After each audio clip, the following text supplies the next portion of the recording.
마태복음 25장 1절로 13절까지 읽어보도록 하겠습니다. 그때에 천국은 마치 등을 들고 신랑을 맞으러 나간 10처녀와 같다 하리니 그 중에 5은 미련하고 5은 슬기 있는지라.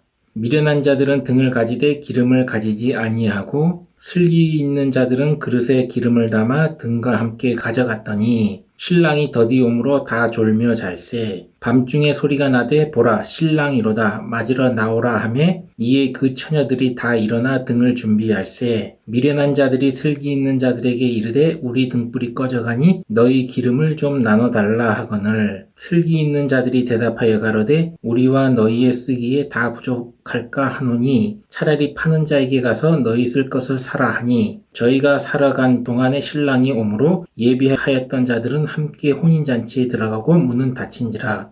그 후에 남은 처녀들이 와서 가로되 주여 주여 우리에게 열어주소서. 대답하여 가로되 진실로 너희에게 이르노니 내가 너희를 알지 못하노라 하였느니라. 그런즉 깨어 있으라. 너희는 그날과 그 시를 알지 못하느니라. 많은 분들이 이 10처녀 비유는 잘 알아요. 아는데 이 비유만큼 까다롭고 해석하기 어려운 비유도 없을 겁니다. 굉장히 어려워요. 많은 분들이 이 10처녀 비유를 하면서 신랑과 신부 얘기를 해요. 신랑과 10신부, 그러니까 신부 얘기를 하거든요. 근데 여기서 말하는 이 10처녀는 신부가 아닙니다.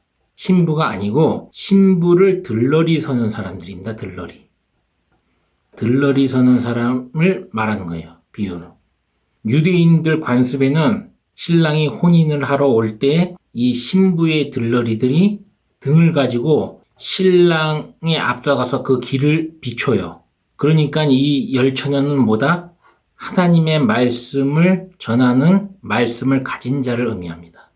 말씀을 가진 자를 의미해요.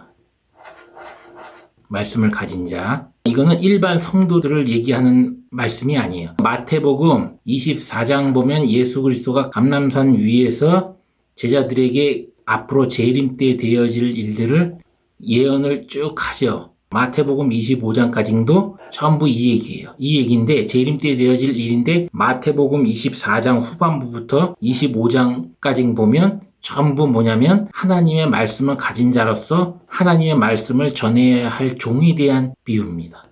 지금으로 말하면 말씀을 가진 자, 목사, 신부 뭐 이런 사람들을 말하겠죠. 아니면 이 목사, 신부가 아니더라도 말씀을 가진 자. 이런 자들에 대한 비유입니다.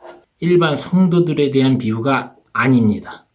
지난 시간에 얘기했던 달란트 비유도 이 10처녀 비유 다음에 나오죠. 25장에 보면 달란트 비유가 나오고 그 다음 나온 비유가 양과 염소의 비유가 나와요. 이렇게 나와요. 이게 전부 다 하나님의 말씀을 가진 자, 종에 대한 비유입니다. 일반 성도에 대한 비유가 아니에요. 그러면 10처녀 비유가 어떤지 구체적으로 이야기해 보겠습니다. 25장 1절 그때에 천국은 마치 등을 들고 신랑을 맞으러 나간 10처녀와 같다 하리니 여기서 그때에 이 그때에는 재림 때를 말해요. 예수 그리스도가 재림 예수로 올 때의 천국은 마치 등을 들고 신랑을 맞으러 나간 10처녀와 같다. 신랑을 맞으러 나간 신부의 들러리 10처녀와 같다. 이렇게 비유를 합니다. 여기서 등은 요한계시록 21장 23절 거길 보면 그 성은 해나 달의 비춤이 쓸데없으니 이는 하나님의 영광이 비추고 어린 양이 그 등이 되심이니라 이렇게 했어요. 어린 양이 등이라고 했어요. 그 다음에 시편 119편 105편을 보면 주의 말씀은 내 발의 등이요 그랬어요. 내 발의 등이라고 그래요. 내 길의 빛이니이다 이렇게 나옵니다. 주의 말씀이 내 발의 등이라고 나옵니다. 등. 10처녀가 들고 나온 등은 뭐로 해석해야 되냐? 하나님께서 예수 그리스도의 십자가의 피로 인간을 구원하시는 그 계획, 창세기부터 초림 때 오신 예수 그리스도 십자가에 피 흘려 죽으셔서 인간의 죄를 구원하시고 부활하신 예수 그리스도의 피의 말씀, 그리고 구원에 완성하기 위해서 재림 때 올 예수 그리스도에 대한 예언, 이 전체의 하나님의 말씀을 등이라고 얘기합니다. 이 전체 하나님의 말씀을 이 10처녀에서 비유하는 등이에요. 10처녀들이 전부 다 각자 자기 수준에 따라서 등을 가지고 있다는 겁니다. 그 수준을 나타내는 게 기름으로 표현하죠. 1절에 보면 그때의 천국은 마치 등을 들고 주의 말씀을 들고 신랑 예수를 맞으러 나간 열처녀 10명의 종, 하나님의 종과 같다 하리니 이렇게 해석하는 게 맞습니다. 그 중에 5은 미련하고 5은 슬기 있는지라. 3절 미련한 자들은 등을 가지되 하나님의 말씀을 가졌는데 기름을 가지지 아니하고. 여기서 기름 나오죠. 기름은 2가지로 해석할 수 있습니다. 성령과 말씀. 여기서는 성령으로 해석하면 안 돼요. 어떤 분들은 이 기름을 성령으로 해석하는데, 성령으로 해석할 때는 선지자, 제사장, 왕을 직분자로 세울 때 선지자, 제사장, 왕으로 삼을 때 이 기름을 부은다. 또 두중인, 순근등대 얘기할 때 있죠. 두감람나무 얘기할 때 기름 발리운 자다. 이 자들은 기름 발리운 자다. 이렇게 얘기할 때 요때는 성령으로 해석을 합니다. 왜? 예수 그리스도가 침례 요한에게 침례를 받으실 때 성령이 임했죠.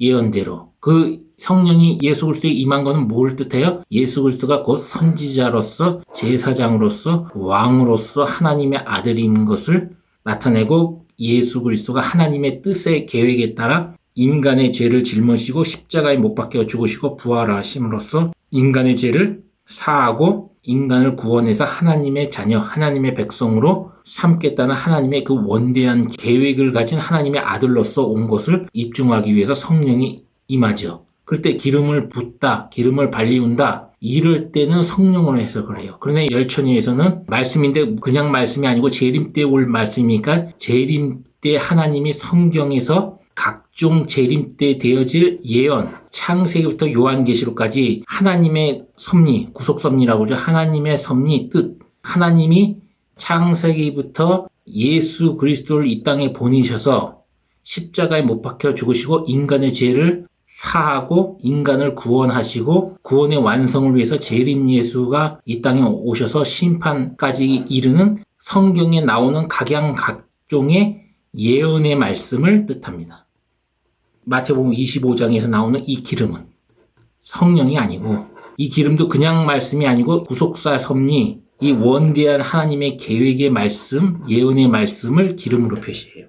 마태복음 25장 3절 미련한 자들은 등을 가지되 하나님의 말씀을 가지고 있어요. 가지고 있는데 기름을 가지지 아니하고, 그냥 일반적인 말씀은 가지고 있는데 재림 때 와서 재림 때 꼭 필요한 이 예언의 말씀을 가지고 있지 않는 겁니다. 이런 자들이 어떻게 돼요?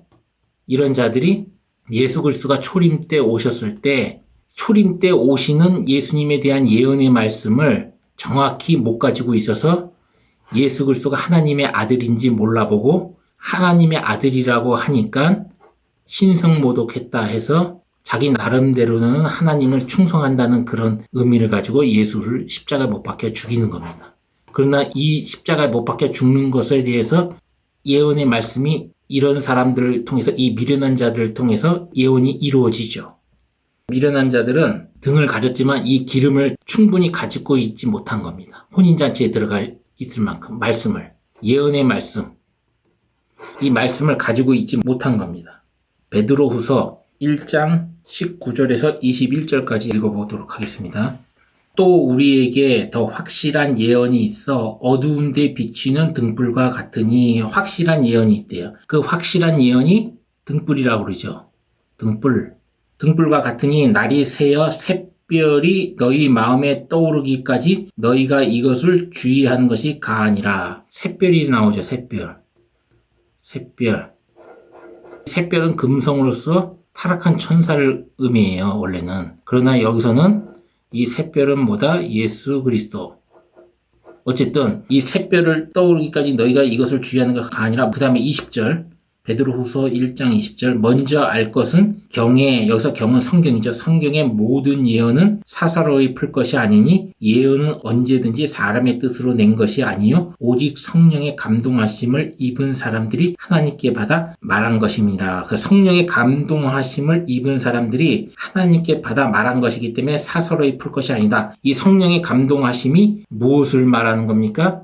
하나님이 아담이 에덴 동산에서 범죄한 이후에 죽게 된 인간을 구원하기 위해서 가인과 아벨의 제사를 통해서 하나님이 거기서도 잠깐 보여주시고, 그죠? 아벨의 그 양의 피를 받으시면서, 그 다음에 아브라함, 이렇게 쭉쭉쭉 나오면서 예수 그리스도가 초림 때 십자가에 피 흘려 죽으시고, 인간의 죄를 짊어지시고 구원하시고, 그 구원의 문을 열어놓으시고, 그 구원을 완성하기 위해서 재림 예수 그리스도가 올 때까지 구약에 있는 선지자부터 신약에 있는 예수님의 제자들에 있는 예언까지 이 모든 하나님의 계획을 성령의 감동에 따라서 예수 그리스도의 피로 말미암아 인간을 구원하겠다는 하나님의 이 섭리를 공통적으로 성령의 감동하심으로 말하는 거예요. 그래서 이거를 중심으로 성경을 해석해야지 자기 마음대로 도덕적으로 또는 성경을 보고 하나님을 믿으면 복을 준다. 기복적으로 물질적인 복을 준다. 이런 식으로 해석하고 이런 식으로 사설하게 해석하면 안 된다는 얘기입니다. 어쨌거나 베드로후서 1장 19절에서는 이 성경의 예언, 모든 예언들이 뭐다? 등불이라고 해요.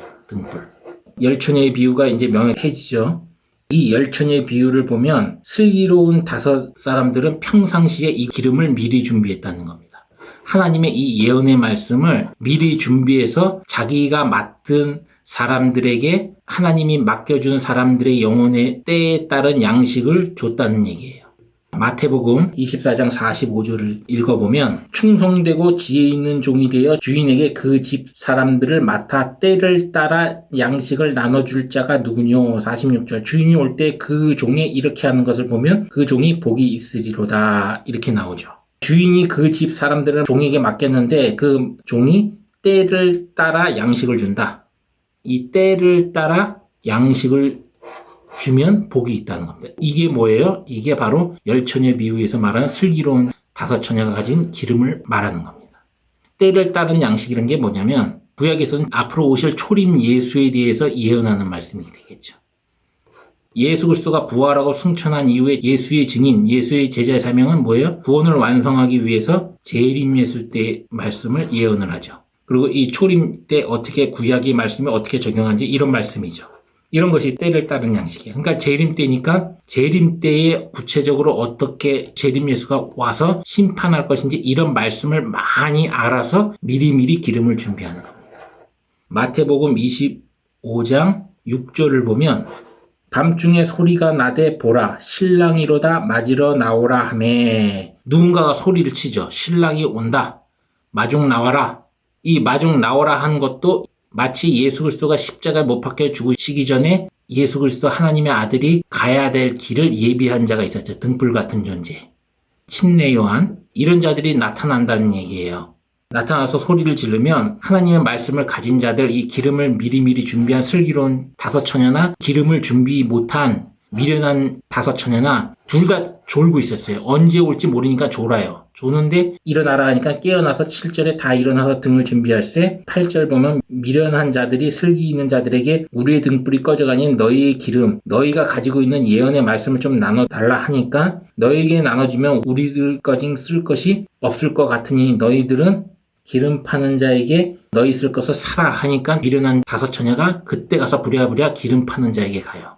여기서 또 하나 할 수 있는 것은 재림 예수 때 올 때 바로 이러한 섭리의 말씀에 대해서 전체를 알고 기름 파는 자가 있다는 겁니다.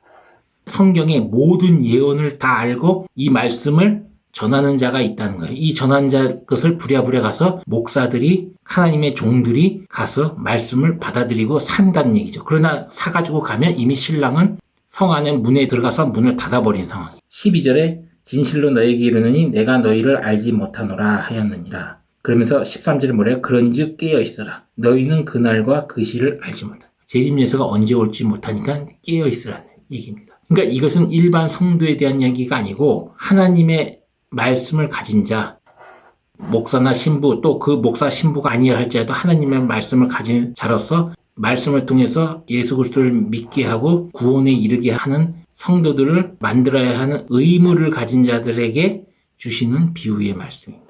달란트 비유도 마찬가지고 달란트 비유도 지난 시간에 얘기했죠. 5 달란트 가지면 자기가 가지는 수준이 5 달란트이기 때문에 5 달란트 남긴 거. 말씀을 전해줘서 어떤 사람이 받아들이면 그게 5 달란트 남긴 거예요. 2 달란트 가진 사람이 자기가 말씀을 전해서 그 사람이 받아들이면 2 달란트를 남긴 거고 1 달란트 가진 사람이 자기가 가진 말씀을 전해서 가지면 1 달란트를 남기는 건데 이 사람은 전하지를 않은 거예요. 땅, 자기 마음속에 담아놓은 거예요. 여기서 4절에 나오는 슬기로운 자들은 그릇에 기름을 담아 등과 함께 가져갔더니 여기서 그릇은 사람의 마음. 이 그릇이 사람을 뜻하는 것은 사도 바울이 다메섹에서 예수 그리스도를 만나서 회개할 때 그때 예수 그리스도가 직접 얘기해요. 이 사람은 이방인들에게 복음을 전하기 위해 내가 선택한 그릇이라고.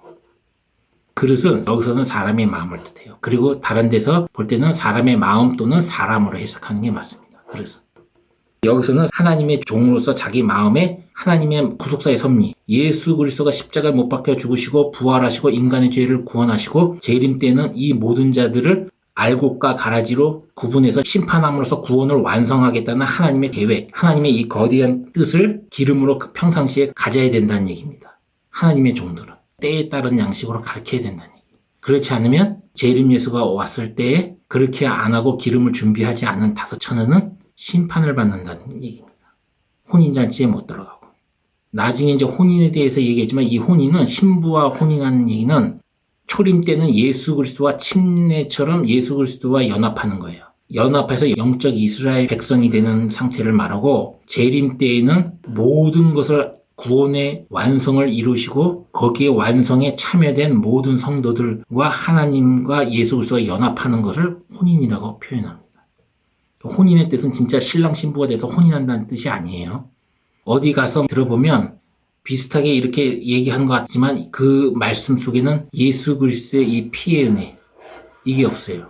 없고 그냥 단순히 비유적으로만 해석하고 자기네가 그 비유를 잘 풀어서 자기네 세운 한 지도자를 마치 다른 보이사 성령이 받은 자라고 이런 식으로 얘기하면서 미혹을 합니다. 마태복음 24장이 나오죠. 많은 자들이 내가 그리스도라 하여 자기가 그리스도라 하여 미혹의 역사가 있다고 하죠. 그러니까 넘어가면 안 돼요. 재림 예수 때는 계시록에 보면 누가 이겨요. 예수 그리스도의 피의 은혜를 요걸 붙들고 있는 자 어린 양이 어디로 가는지 따라가는 자만 갈 수 있고 이 중에서 특별한 14만 4천 명이 결정돼서 왕 같은 권세를 갖죠. 예수 그리스도의 십자가 이 피의 은혜 이것을 붙들고 구약의 말씀, 신약의 말씀, 초림예수, 재림예수에 대한 말씀으로 이렇게 꿰어나가면서 이 십자가의 피의 반석 위에 자기 마음의 심령 안에다가 하나님 말씀을 이렇게 세워나가야 돼요. 이것이 믿음 생활하는 그리스도인들의 자세고 이게 하나님의 뜻의 모든 것이고 이것이 하나님이 정말로 원하는 겁니다. 이상입니다.